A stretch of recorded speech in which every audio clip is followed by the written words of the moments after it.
আসসালামু আলাইকুম প্রিয় ভিউয়ার্স।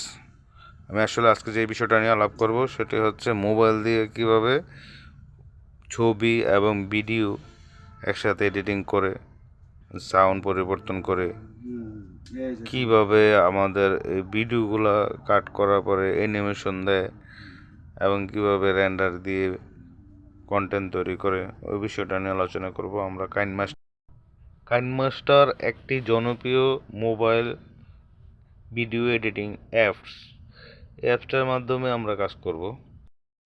এখন আমরা একটা ভিডিও এবং পিকচার এখানে ইনপুট করব। প্রথমে একটা পিকচার আনছি, যেটা আমি বানিয়ে রাখছিলাম ব্যানার হিসাবে। এই পিকচারটা এখানে আনার পরে আমরা পিকচারটা দেখলাম। এখন আরেকটা পিকচার আনবো, তার সাথে এফএক্স যেটাকে বলে অ্যানিমেশন।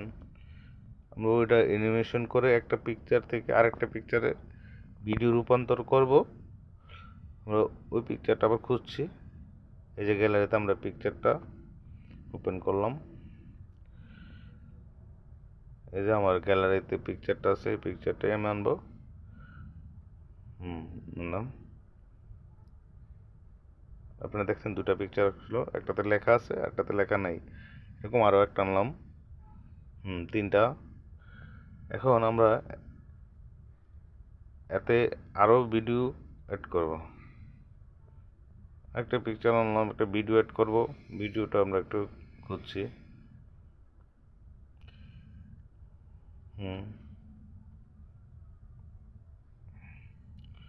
দেখেন,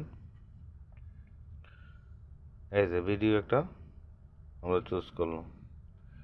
এখন ভিডিওটা পুরোটাই আমরা দেখবো। এখান থেকে যেই জায়গাটা আমরা আমাদের ভালো লাগে না, আমরা কেটে ফেলে দেবো সেই অংশটা সিলেক্ট করব।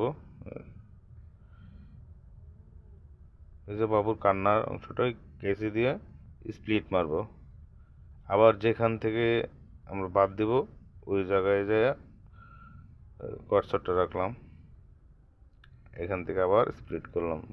মধ্য অংশটা ডিলেটের একটা ঘর আছে, ওটাতে চাপ দিলে চলে গেল। এখন আমরা পুরোটা দেখব। ওই মাঝখানে আরও পিকচার থেকে আরেক পিকচারে যাওয়ার জন্য একটা অ্যানিমেশন দিলাম। আমরা এখান থেকে অ্যানিমেশনগুলো চুজ করে নেব, পরিবর্তন করে নেব যেটা আমাদের ভালো লাগে, যেটার সাথে ভিডিওর সাথে পিকচারের সাথে মানানসই হয়। কয়েকটা পরিবর্তন করে দেখলাম, দেখি কোনটা ভালো লাগে। এটা নিয়ে নিলাম এখান থেকে।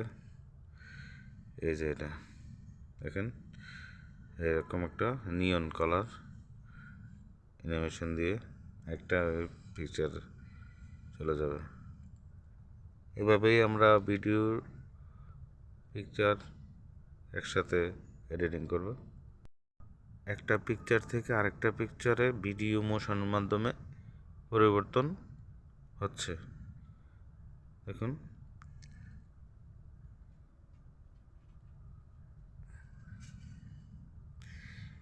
এভাবে প্রত্যেকটা ভিডিও অ্যানিমেশন, যেটাকে ট্রান্সলেশন ইফেক্ট বলে, আমরা সাধারণত ইফেক্ট বলে থাকি, ইফেক্টগুলো আমরা সেট করে নিলাম।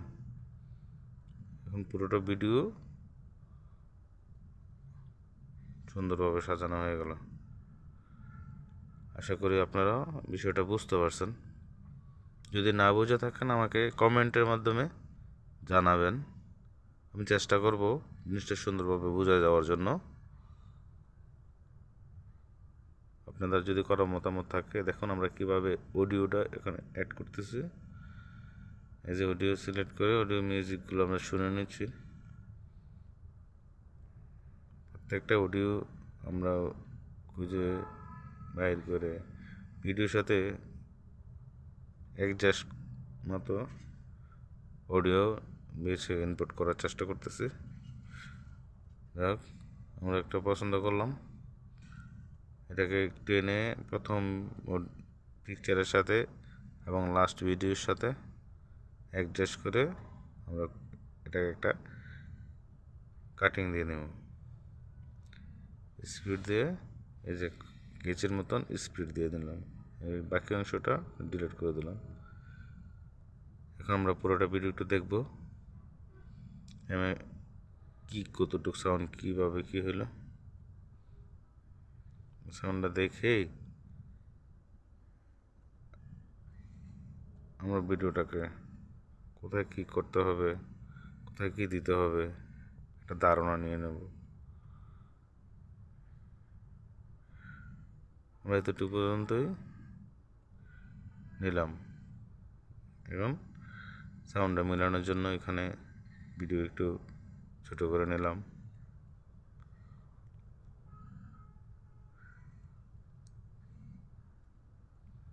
আমি সম্পূর্ণ ভিডিও আবার প্লে করলাম।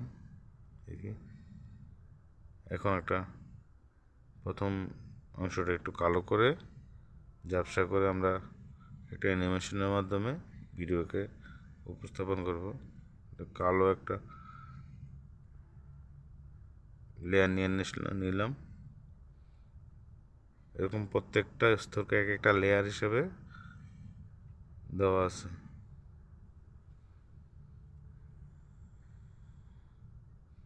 ভিডিওটা সুন্দর করে সাজানোর জন্য আমরা বিভিন্ন ধরনের ফিল্টার ব্যবহার করতে পারি।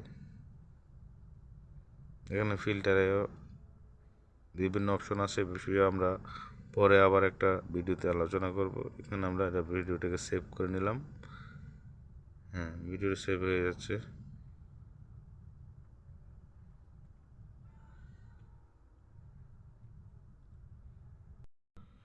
ভিডিওটা যতক্ষণ পর্যন্ত সেভ না হচ্ছে ততক্ষণ পর্যন্ত আমরা একটু ওয়েট করতে হবে। যদি বড় ভিডিও হয় তাহলে একটু সময় লাগবে, আর শর্ট ভিডিও হলে একটু কম সময় লাগবে। দেখেন হয়ে গেছে।